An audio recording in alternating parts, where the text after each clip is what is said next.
All right, chapter 4, integrating career and personal counseling.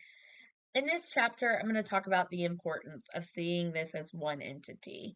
Um, some folks come into the idea that career is a standalone kind of process in counseling, and then personal or mental health counseling is over here.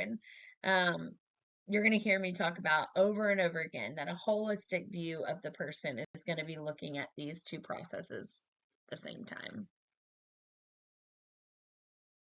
So, when thinking about kind of integrating the two elements, we know that work is an essential part of every person's everyday existence. For most people, it gives meaning to their life, and should be addressed more kind of assertively in the counseling process. So, how do we effectively integrate both career and personal concerns? So we need to be viewing this as a holistic counseling approach. And what is being suggested here is that it's more inclusive than just kind of addressing the client's concerns. And so this really began back in the 1990s, where it was calling for the counseling profession to be looking at these kind of processes as one and the same. So the counselor needs to work with the client to develop the client's kind of self and situational knowledge that might be shaping all of their person and environment interactions. And so rather than separating personal problems from career problems, um, acknowledging that they may not be able to because they're so overlapped or intertwined together. And we realize that career counseling is highly personal matter that includes the multidimensional part of the human and its relationship to life and work. So in this, I'm going to actually attach an article that I co-wrote that really helps give some case examples of how um, both mental health and career should be being integrated together.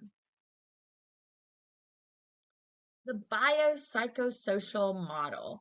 And so if you look at my little Venn diagram over here, it's going to talk about kind of the different ways that the biological, social, and psychological processes kind of overlap and which ways they're independent of one another.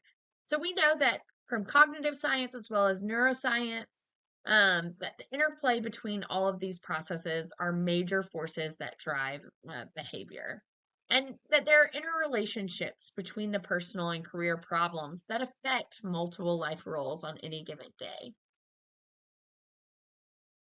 Using that model, we recognize that all life roles are adversely affected by personality dimensions that could lead to psychological disorders.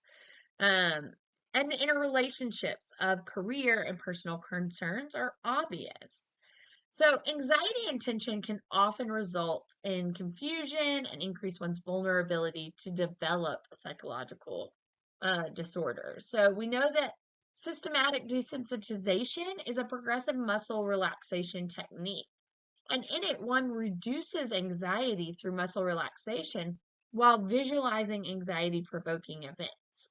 This relaxed state of mind inhibits severe reactions to stress.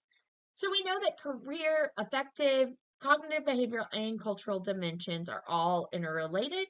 And you can see those on table 4.1 in your book. So jump on the question and answer discussion board if you have any questions about this chapter.